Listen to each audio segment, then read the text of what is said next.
Assalamualaikum warahmatullahi wabarakatuh. Perkenalkan, nama saya Muhammad Zaki Irlal Kifari dengan NIM 4342311025. Jadi kali ini saya akan melanjutkan tugas dari minggu 4, yaitu load balancer Docker dengan change login bersama.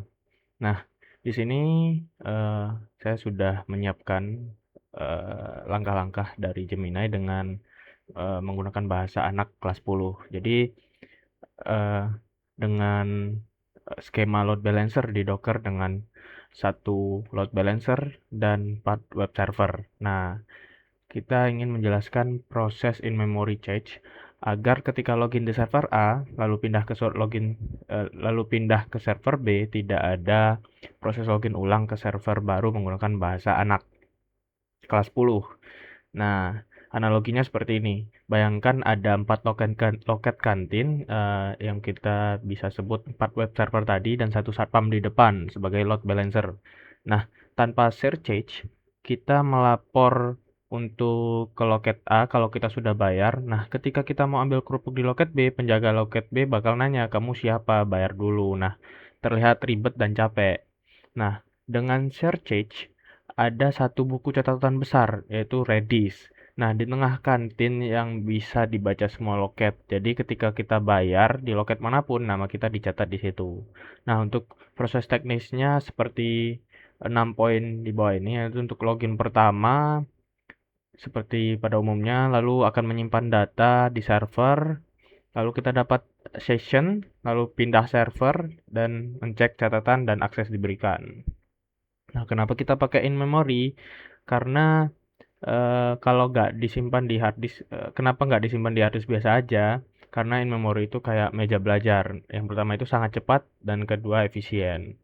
Nah, jadi nanti kita akan membuat satu kontainer engines, lalu 4 kontainer web app sebagai web servernya, lalu ada satu kontainer Redis sebagai tempat kumpulnya data login.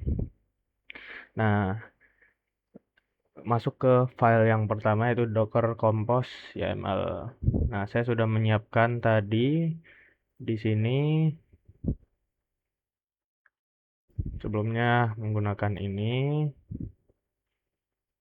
Nah, ini cara kerjanya di baris Redis di sini. Kita menyiapkan satu otak pusat, yaitu semua dari 4 web server yang akan lapor ke sini.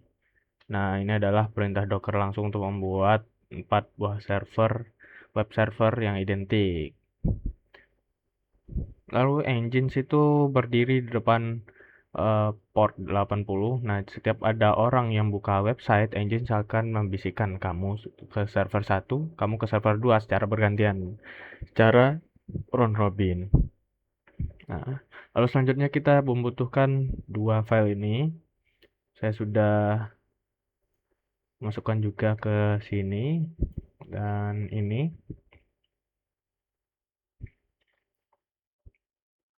Nah, APY ini untuk kalau user login, datanya disimpan ke Redis. Nah, bukan ke memori server itu sendiri. Dan engine sendiri untuk memberitahu eh, dan membagi tugas ke 4 web server secara adil.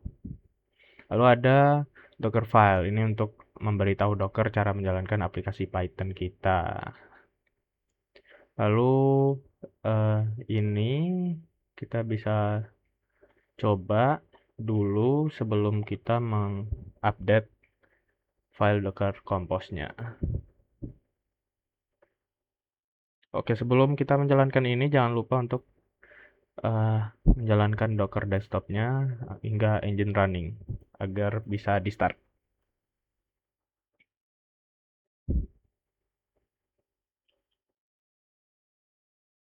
Oke, sudah running, sudah started.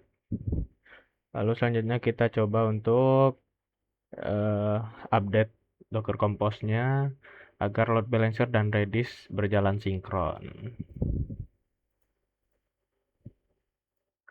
Lalu kita coba lagi untuk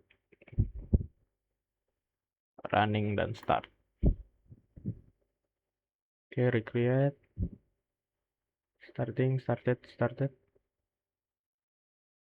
Oke, sudah. Lalu selanjutnya kita coba untuk menjalankannya di sini. Di pertama kita coba untuk login dulu. Oke, kita refresh, refresh, refresh, refresh. Login berhasil, coba refresh halaman berkali-kali untuk pindah server. Kita coba refresh di sini. Oke, di sini sudah berhasil. Nah, jadi kenapa ini penting untuk nah, ini kan kenapa ini penting karena sistem ini kan namanya high availability. Jadi kalau misalkan satu server mendadak rusak atau mati, user tidak akan terganggu. Load balancer otomatis melempar user ke server 2, 3, atau 4, atau seterusnya. Dan karena datanya ada di Redis, terpusat, user tidak perlu marah-marah karena harus login ulang. Gitu. Nah, mungkin sekian saja untuk tugas dari minggu 4. Assalamualaikum warahmatullahi wabarakatuh.